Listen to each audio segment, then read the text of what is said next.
Hi there. In this video, we're going to work on page 58 of the book, which is like the second last page. And we're going to do question 1A here, right here. Oh, let me just click on draw, sorry. Oh, I just lost that. Right here. So it says calculate the cell potential, but it's actually what it asks you to do in question 2 as well. So this covers 1A and 2, question 2, I guess, as well. Okay, so it says a solution of KMNO4 is slowly poured into acidified iron 2 sulfate. So we want to determine in this question whether a spontaneous redox reaction can occur and write each half reaction and then net reaction, and also calculate the cell potential. So we have to see what's in this mixture and where it's positioned on the redox table in order to answer this question. So let's go up to a redox table. Let's just do this one here because it's this one here, which is mostly already not written on.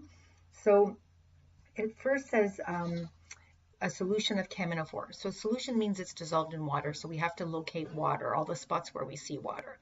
So I'm going to circle everything on this side in blue. So here we have water. So we're going to circle it there.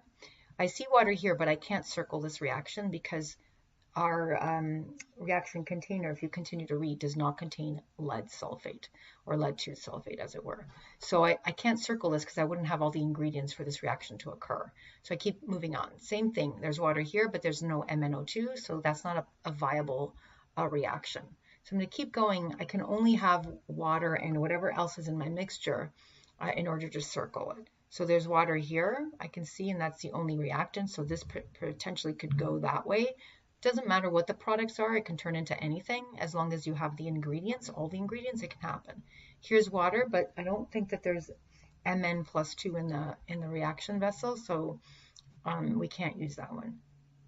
So let's just quickly see if there's water anywhere else. I think there is. We can't use this one because there's no oxygen. I'm going to do a quick scan here.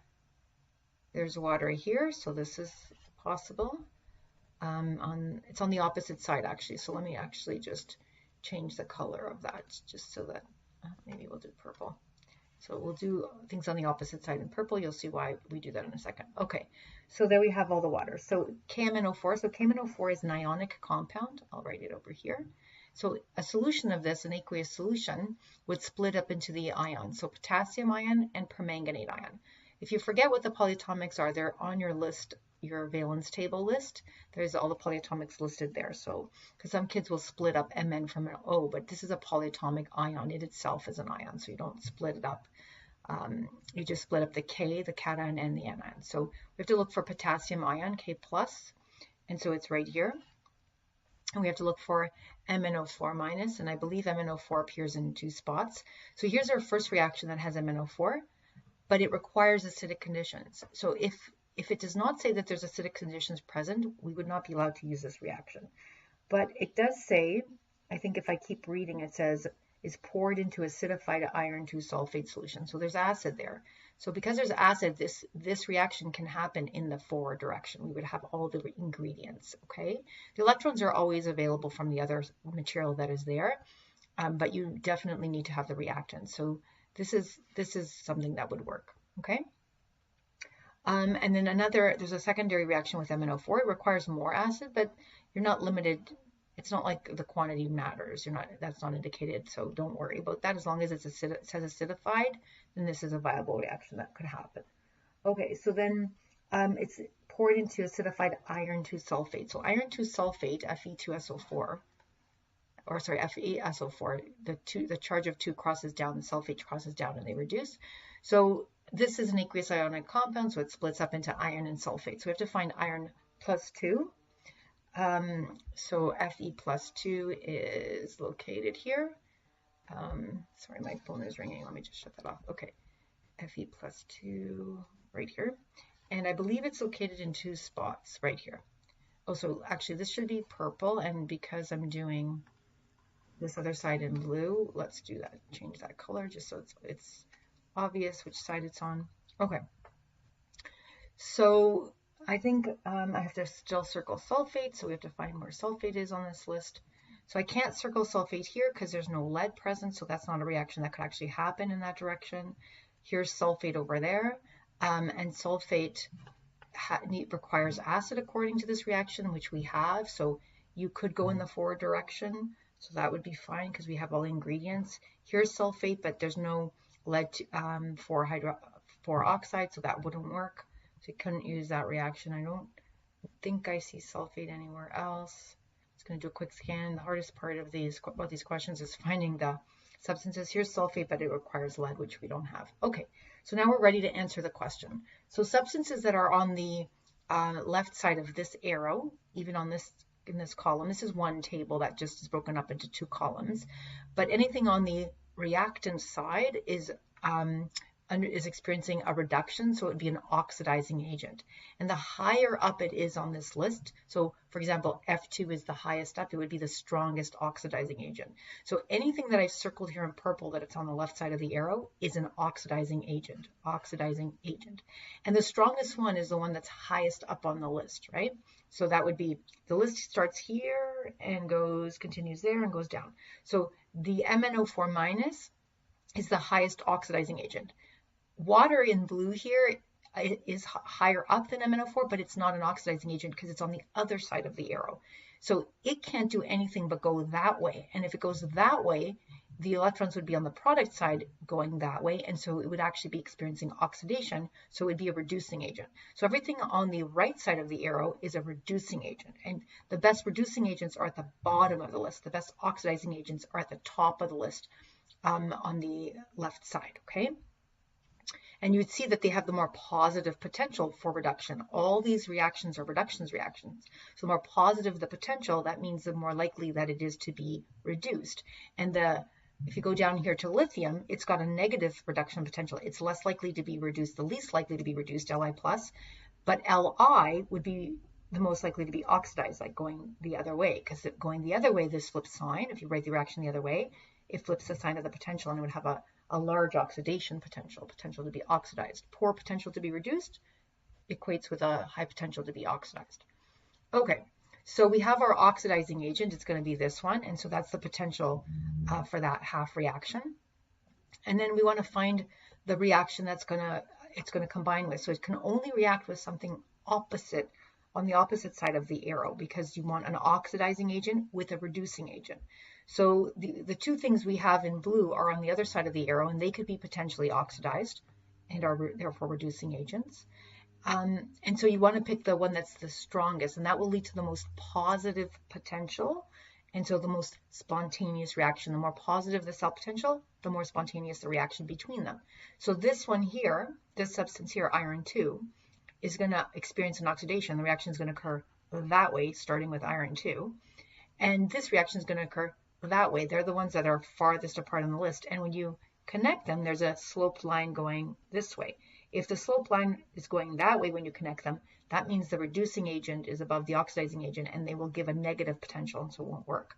Whereas these numbers here, you can see 1.68, sorry, I should connect there, 1.68 volts is going to combine with 0.77, but we have to make this one negative because I just changed the sign rather than using the formula myself, but it's the same thing.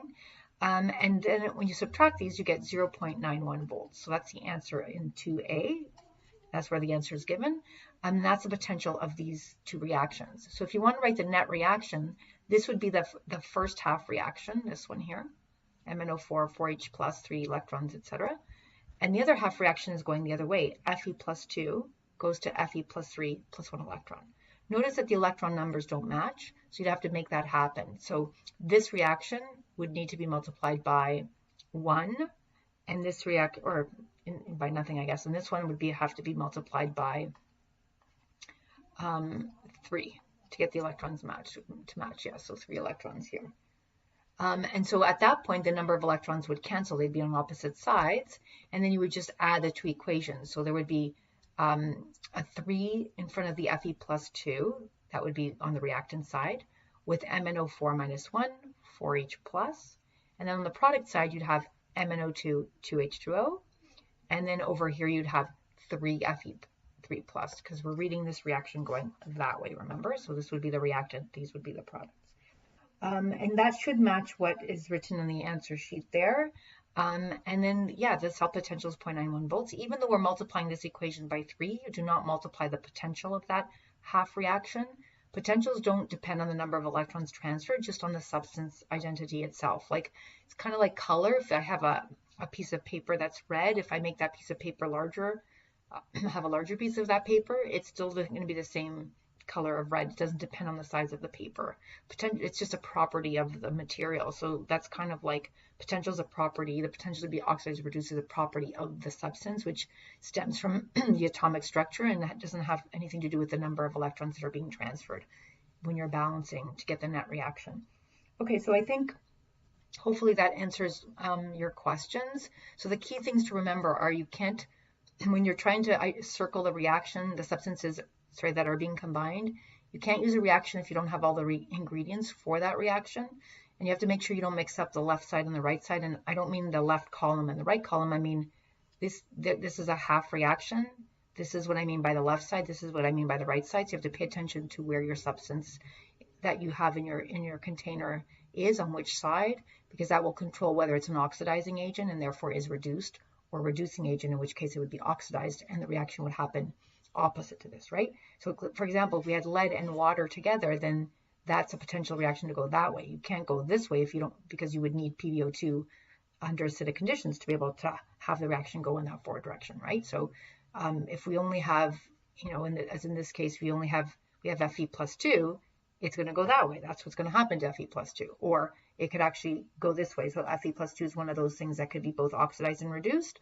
But in this case, it wasn't the best oxidizing agent, and so we picked MnO4 because it was this MnO4 because it was the highest on the list. Anyway, you always want to, the more positive potential, the more positive this number, the more spontaneous, more likely the reactions to occur, and you're going to get a larger number when the difference between the two substances, oxidizing agent, reducing agent, is greater, so they're farther apart on the list, right?